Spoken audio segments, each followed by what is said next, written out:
दोस्तों नमस्कार।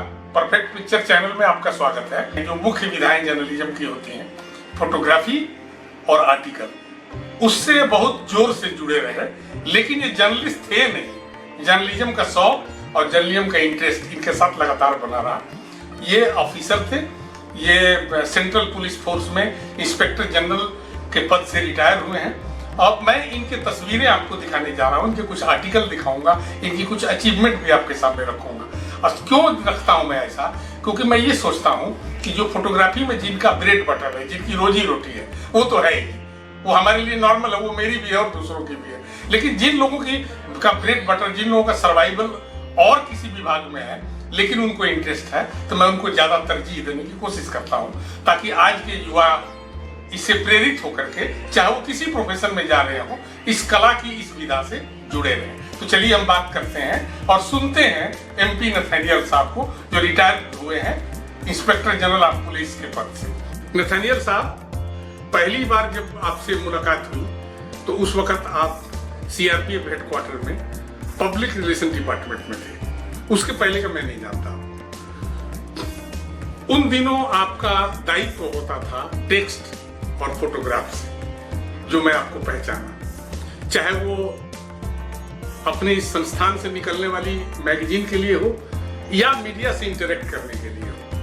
तमाम फंक्शन होते थे, उसको आप कवर कराते थे और प्रेस रिलीज के साथ तस्वीरें भी देते थे। ये तस्वीरों के बारे में आपका जो अटेंशन आना शुरू हुआ, उसके कारण क्या थे?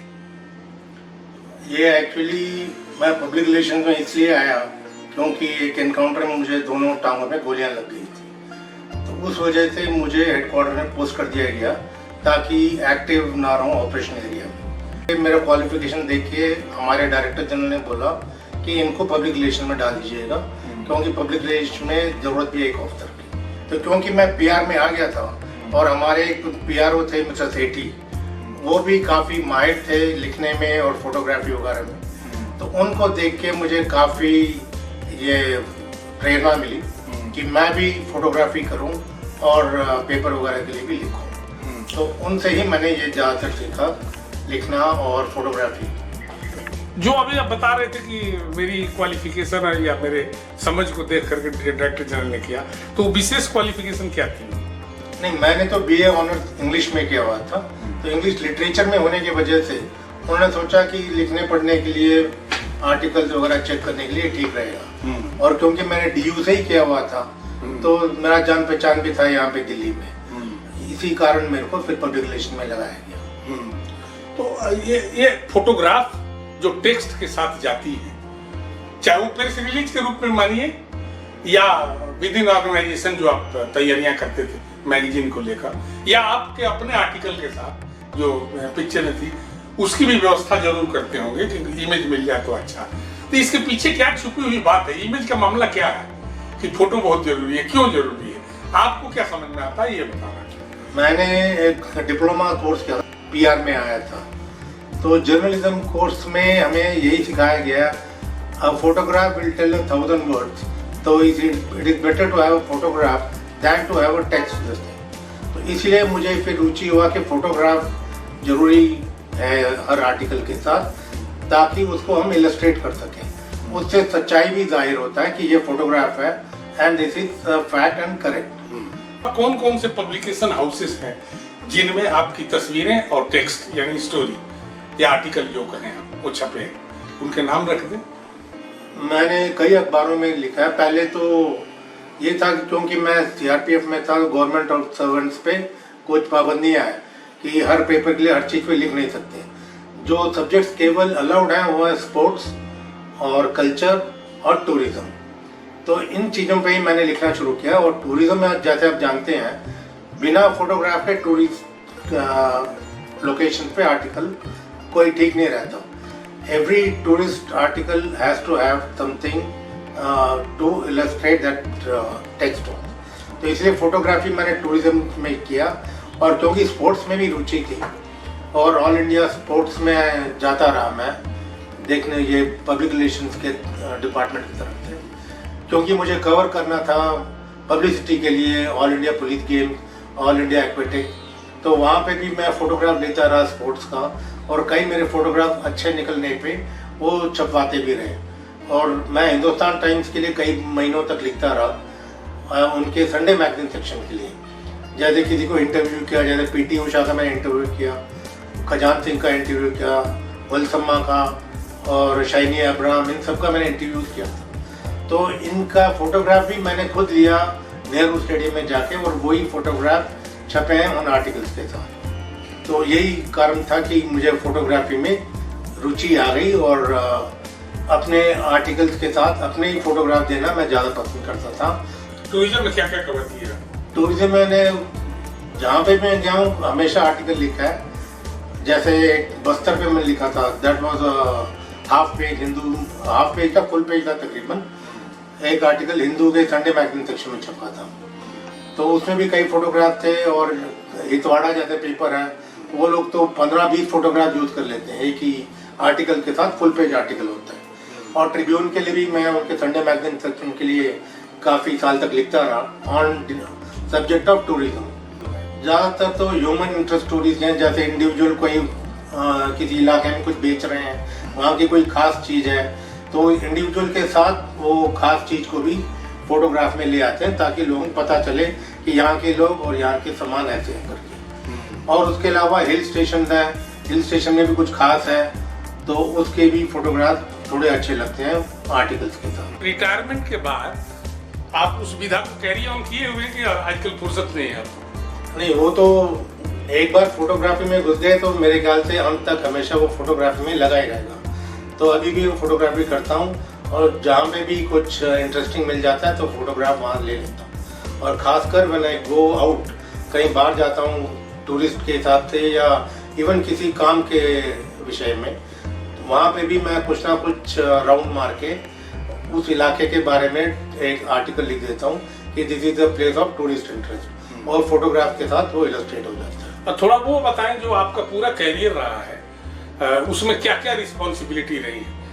रैंक भी बदलते गए, आप आगे बढ़ते गए, और बहुत बड़े सेंट्रल पुलिस फोर्स के एक बड़े पद से रिटायर हुए। उसके बाद शायद एक ही स्टेप बचती है, बाकी तो सब आपने देख लिया है नीचे से ऊपर तक। तो वो अपने आप बताएं, जो अन्य विभागों में भी आप जुड़े रहे कई जगह, उनकी भी चर्चा करें तो अच्छा होगा। झारखंड और नॉर्थ ईस्ट में, नॉर्थ ईस्ट के फोटोग्राफ की कमी होती है न्यूज़पेपर्स में। तो नॉर्थ ईस्ट पे जब मैं था, मणिपुर में मैंने ज़्यादा टाइम निकाला, करीबन 7-8 साल वहीं निकाले। तो वहाँ के भी मैंने कई आर्टिकल्स लिखे, मिजोरम के बारे में भी लिखे, तो और वो फोटोग्राफ जो है काफ़ी पेपर्स मैगजीन में भी छपे हैं। एक बार तो मैं गया था नीमच में, एक जो धंधा करते हैं वो फोटोग्राफ लेने के लिए, मेरे साथ एक सीआरपी ऑफिसर दूसरा भी गया था।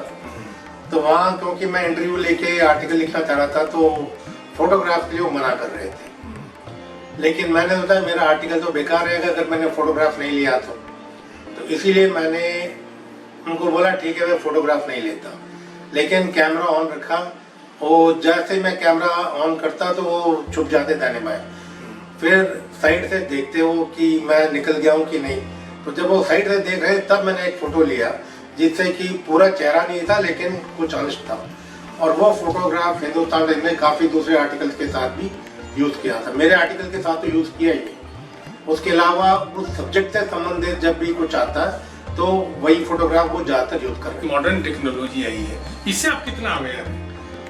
मैं तो लेटेस्ट जो कैमरास अवेलेबल है मैं उन्हीं को लेकर यूज़ करता हूँ। और अभी जो आप बता रहे हो मिररलेस, इसके बारे में मुझे ज़्यादा जानकारी नहीं है, लेकिन यह है कि अभी आपने बता दिया है तो इसके बारे में भी पढ़ के फिर मैं सोचूंगा इस तरीका और थोड़ा एडवांस कैमरा भी लेने के। सीआरपीएफ में भी कई पोजीशन में काम की, थोड़ा उस पर मैं एज अ डीआईजी श्रीनगर में था, तो वहाँ पे भी मैं फोटोग्राफी कर रहा था कई जगह। और क्योंकि श्रीनगर में तो काफ़ी गड़बड़ था जब मैं रहा 2006 से लेकर 2009 तक, तो वहाँ पे ज़्यादातर मैं बिजी रहता था सवेरे से लेकर रात तक। कभी कहीं एनकाउंटर हो रहा है, कभी पथराव हो रहा है, कभी कुछ हो रहा है, तो उस दौरान भी कभी कभी मैं फोटोग्राफी कर लेता था। तो वो एक अच्छा मौका था मेरे लिए फोटोग्राफी करने का। तो अमरनाथ के भी फिर कई फोटोग्राफ लिए वहाँ पे। तो इस तरीके से सीआरपीएफ में होने के वजह से मुझे कई मौके मिले और आईजी झारखंड होने के नाते रांची में था, तो वहाँ के इलाके के बारे में भी थोड़े। कौन से ईयर में थे रांची में आप? मैं 2010 में वहाँ पर था।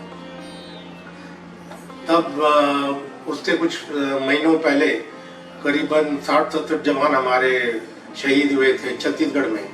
तो तब मिस्टर चिदम्बरम ने कहा था कि एक आईजी अलग से बिठाया जाए झारखंड में, जो कि केवल ऑपरेशन देखे। तो उसमें फिर मेरे को लेके भेजा गया वहाँ पे कि झारखंड में जो नक्सलाइट प्रॉब्लम है उसको निपटने के लिए।